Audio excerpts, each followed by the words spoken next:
Gave consent. A lowly knight's courtship she had always dismissed. Undaunted, he yet with his suit did persist, till at last she gladdened his heart with her choice to pay heed to the whispers of love's tender voice, and she wrote to him, offering formal assent, asking that he might himself present at her magnificent mansion on Christmas night. Come, faithful steed, we must take urgent flight. This beautiful stranger must not need to wait.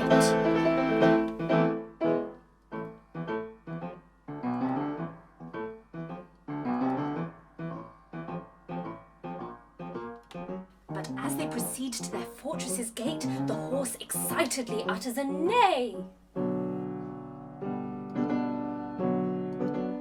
Quiet, friend Griffin, till we are safely away.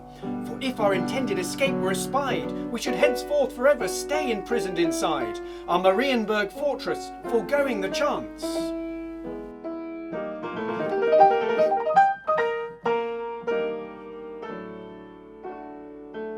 To set forth in pursuance of love's merry dance. Then, leading the horse through the deepening snow, begs the gatekeeper to keep his voice low.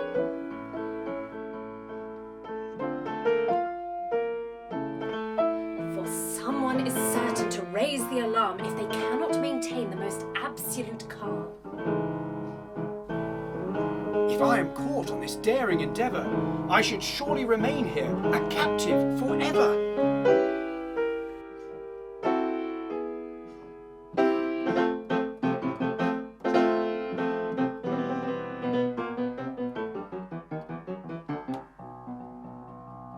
The gatekeeper Hans tries in vain to advise that the honest knight's plan be considered unwise.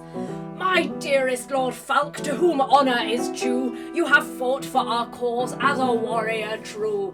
But a knight of your rank, I might humbly suggest, should resist this temptation to take up love's quest. You know that all Christians together must pray on such an important and holy day.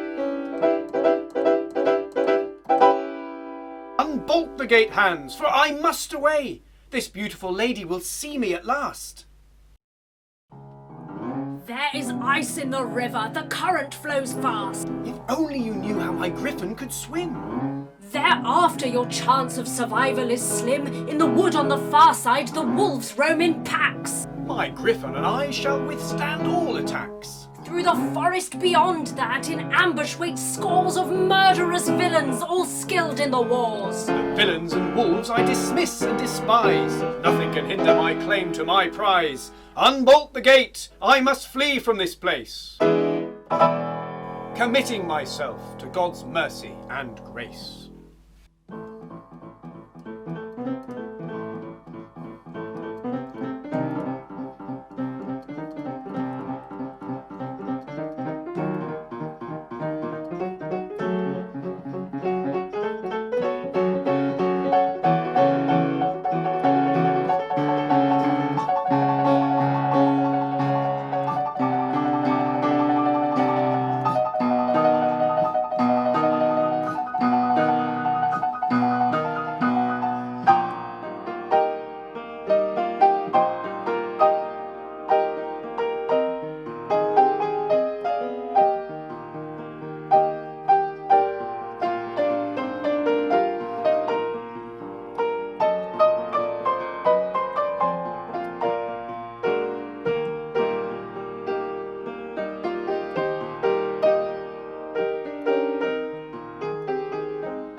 magical power through some spell caused our mutual passion to flower? And from whence, O courageous and bold man of war, comes your furious power, your strength so raw, your rugged face like the tempest's might, your eyes all aglow like candles bright? My lady, it seems that you count as merits those traits that all of my family inherits. In the temperate south my people reside. Our warmth and our love are renowned far and wide, and Falk von Stauff, though no one would guess, is now the guest of a noble princess.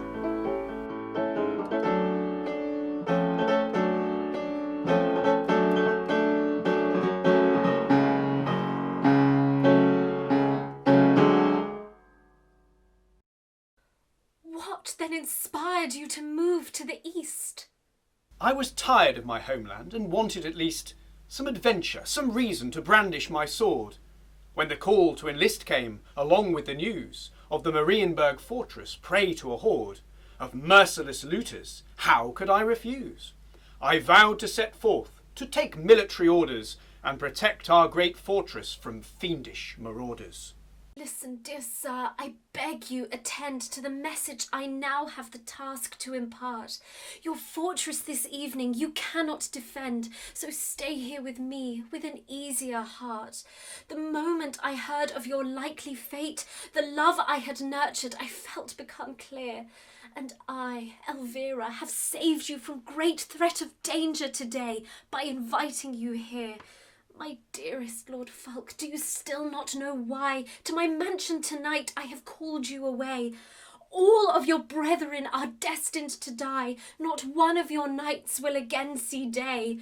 Marienburg's gates will be opened wide as the very last bell chimes of midnight resound, and every man and beast inside will be slaughtered, the fortress razed to the ground. But you, my dear friend, so honest and strong, for the sake of my love I have chosen to save. I love you, Lord Falk. Come to my heart. Ignoring her, Falk jumps up with a start.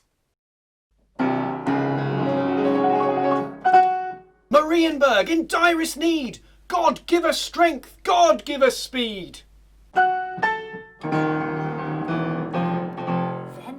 Casting all thoughts for his safety aside, Falk runs to the window. He opens it wide, leaps down to the ground.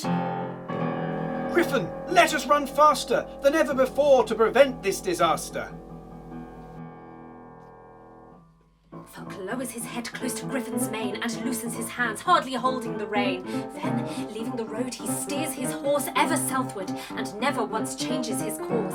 Over the carpet of snow all around, over the drifts on the hillier ground, over the plain that in darkness still gleams, over the treacherous ice-covered streams. They descend to the valleys, they rise to great height, they soar along like an eagle in flight. Our hero, the deepest dark woodland now reaches, echoing laughter from high above screeches the strange and piercing call of the owls.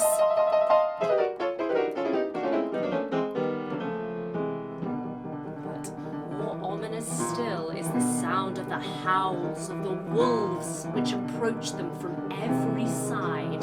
The horse already his utmost has tried, and so from exhaustion he now starts to shake. Griffin, my friend, you will have to make a great effort and call on your deepest reserve. We have honour as well as our lives to preserve. From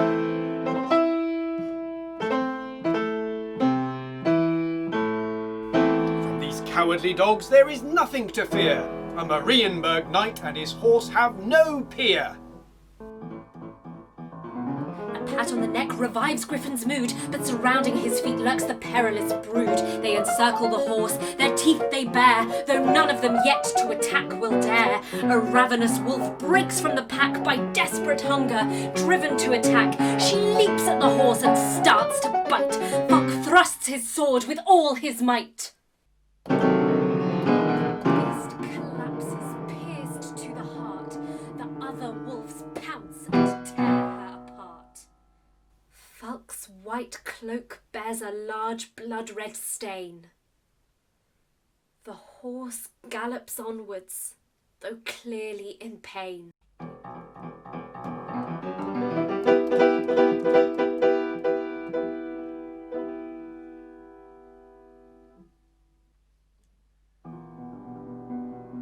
As Falk and Griffin emerge from the trees, the dark clouds, blown by a gentle breeze, reveal the moon which radiant gleams. But what is the noise in the distance? It seems like the rustle of leaves, or like wood as it splits, like the crackle of fire as its cinders it spits. No, the weather grows mild, and icy sheets on the river have started to melt as it heats. In the moonlight, this ice appears white and green. It splinters and swirls in currents unseen. And as he comes near, Griffin sees with dismay. He must swim through the river. There's no other way. He stops, shudders, and stiffens his frame. Just one of these splinters could leave him lame. He stares aghast as the cold wind blows the fragmenting, jagged mass of the flows.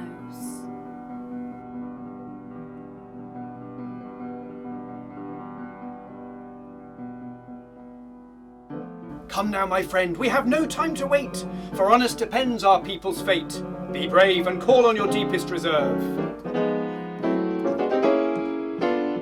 We have honour, as well as our lives to preserve.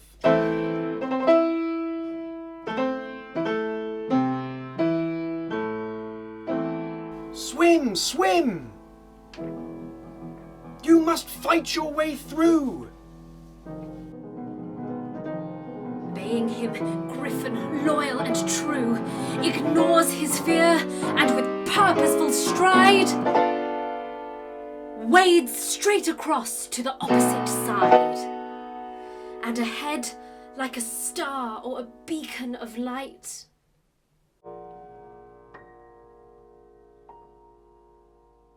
Tower of Marienburg shines in the night.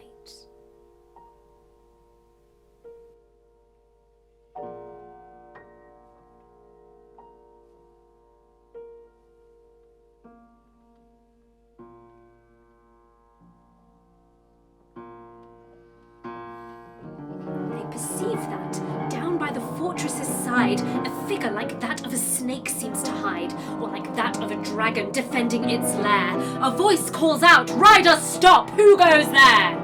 The devil himself, so guard you well, lest you succumb to my power, and I lead you to hell. Without hesitation, Falk hurtles by. The ambushing warriors are forced to try, with muted shouts, the alarm to raise. See that this man for his treachery pays. Chase after him, shoot with all your power, but you must not be seen by the guards on the tower. Behind panting Griffin, still brave to the last, comes a legion of horsemen pursuing them fast. Falk's white cloak his position betrays. One by one the assailants raise their bows. Some of the arrows that sail through the air on his back themselves impale. They arrive at the gate. Griffin lifeless falls. Falk, though bleeding profusely, hauls himself to his feet, approaches the gate, and with his sword hammers with all his might. 3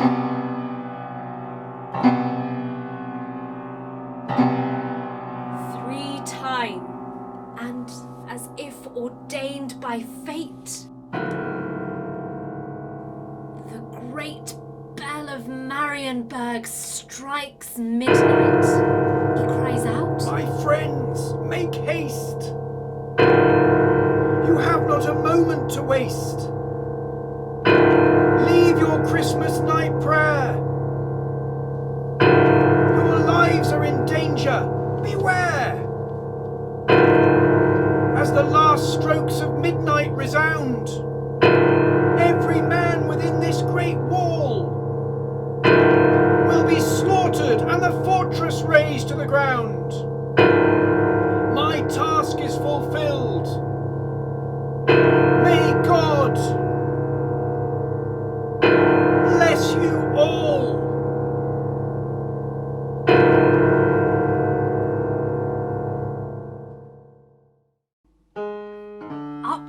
ramparts, the horn sounds out, soldiers preparing to fight mill about. The knights burst outside, shooting as they ride, the oppressors turn and run.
Their arrows the worst have done. Falk von Stauf is found.